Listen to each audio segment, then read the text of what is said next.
This is the Ink Pulp Podcast. This is the Ink Pulp Podcast. Comics, hip hop, life.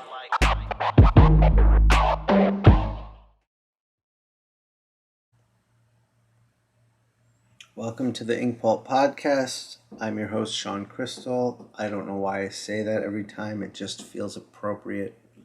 I'm guessing most of you know who I am, and you've heard this before. Should I stop?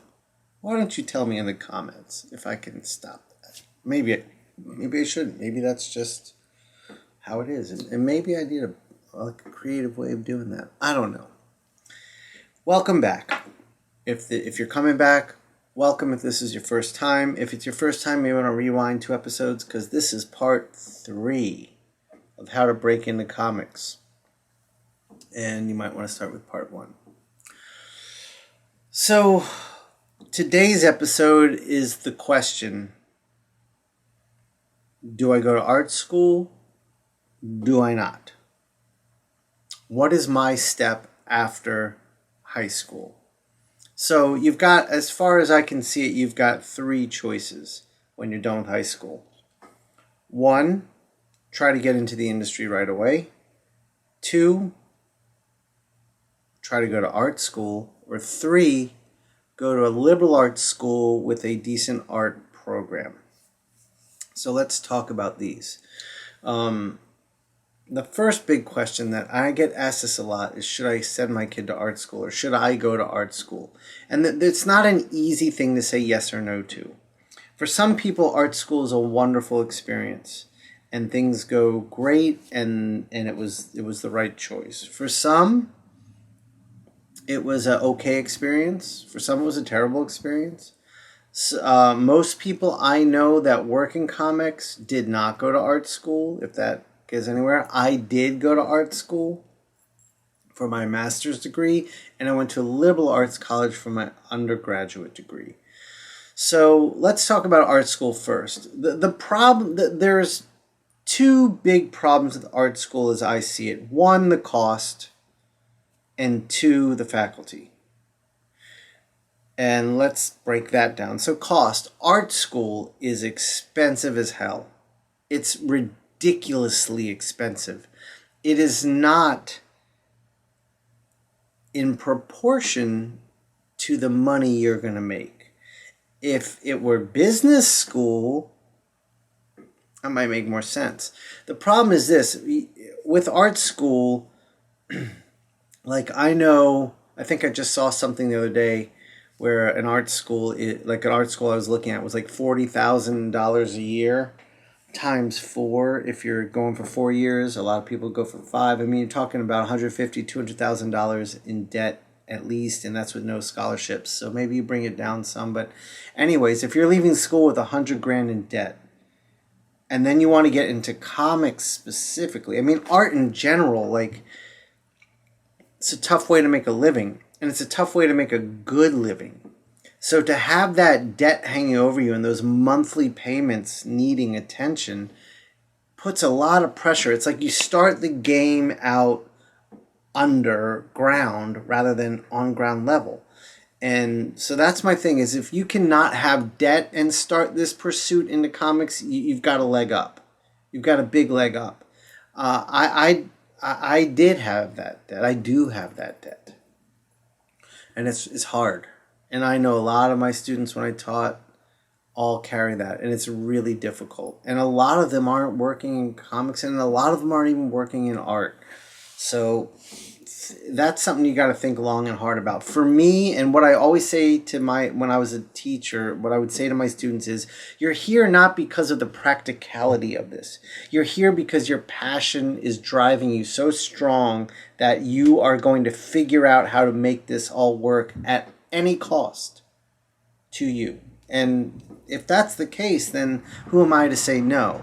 But it's something to think about. And that's also, I built INKPULP Instruction as economic means of developing yourself as an artist. Because in comics, no one's going to ask you for your GPA or your diploma. In any art field, generally, they're not going to say, you know, what was your grade point average, or let me see your diploma. All they care about is let me see your portfolio and let me see what your work looks like. And that's all that matters. So whatever you can do to develop your work is okay. So the cost is rough, really rough. And sure, some people get scholarships and there's all that, but you know, even then, coming out with that kind of debt is tough. The other problem is faculty. And this is coming from someone with experience. When I built the department, the sequential art department at SCAD Atlanta, me and my friend Pat, we put down this kind of mandate that said we should only hire professors who have experience in the industry. It doesn't make sense to not, because we both went to school under people who did not work on the industry. There's a couple that did, but most didn't work and didn't really understand the industry. And I really feel like if you haven't practiced the medium, how can you teach it? And that doesn't just go for comics. I'm talking about drawing, painting, anything. And going through all those classes I went through with teachers who didn't seem to really know what they were talking about, and spending the kind of money that I was spending was tough. So there are great faculty out there. There are great professors. And like if you go to SVA, you're going to have Klaus Janson as a professor. And when it comes to comics, I don't know that there's a better practitioner and professor in one for you to learn from. So again, if that passion is like, I'm going to get that, I'm going to go to New York City, I'm going to live there, I'm going to rack up this debt because I'm going to study under the master Klaus Janson because I know that's what I need, well, then do it. And I am not one to say anything negative about Klaus. And I know Yuko Shimizu teaches there too, and she's wonderful. So there are good faculty out there, but they're few and far between. So if you do want to go to art school, research your faculty. And if you want to go to art school for comics, there's very few people that are practiced in the medium, that are teaching. So what I'm trying to do is just give you information so that you can make an informed choice. So that's my issues with art school. It's faculty and money. And I don't just mean people teaching comics. I mean, I had students come in who've been through foundations where you get drawing 1, drawing 2, design 1, design 2, life drawing, all these foundation classes, and a lot of them were being taught by people who really didn't know how to teach it or even know how to practice it. So I would have to like back up where I want, like you should, like if this is where you come into art school, when you start the comics program, you should be here. So I wanted to teach from here, but I had to teach from here because they weren't getting the proper foundation. So this is all coming from my experience, and that's my opinion. Now, a liberal arts college with a good art program is a lot less risk, as I see it, because it costs a lot less money. I mean, I went to a state school in Baltimore called Towson State University, and you know, my school when I went was like, I think it was like $6,000 a year. So that's a really minor amount of money compared to art school, which is $40,000 a year. And you can find liberal arts colleges with decent art programs and decent faculty. Remember, the pressure isn't there for it to be amazing because the cost isn't that high. And you'll learn and network. What I did get from art school was networking. I met like-minded people, students like me who want to get into comics. We pushed each other. We went to comic shops. We went to cons together. And we formed this little union of hustlers that built each other up. And that wasn't the faculty. That was us. And that was the drive and the hustle in us that got us there. So there is something to be said about finding a community. And art school does offer that. But with the internet nowadays, you can find that online for free. There's all kinds of people on the internet looking to talk to other people about how to be better artists. INKPULP Instruction is one of those places. So those are my thoughts. And then do I go right into the industry? I think if you can get out of high school and you can get a job that pays you enough to support yourself. Maybe your parents will allow you to live there while you support your passion, which is what I'm doing with my kids.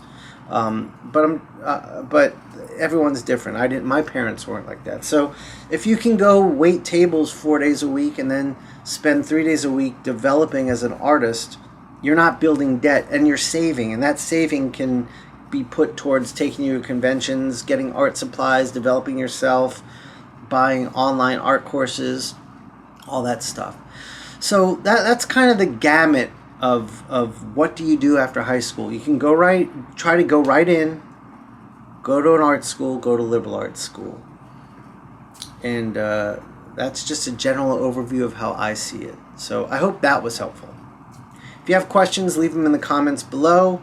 Other than that, we'll be back next week to talk about the different industries and the different publishers and how do you get in with a publisher. So we're getting into the meat now. So thanks again for listening. See you next week. Peace. This is the INKPULP podcast. This is the INKPULP podcast. Comics, hip hop, life.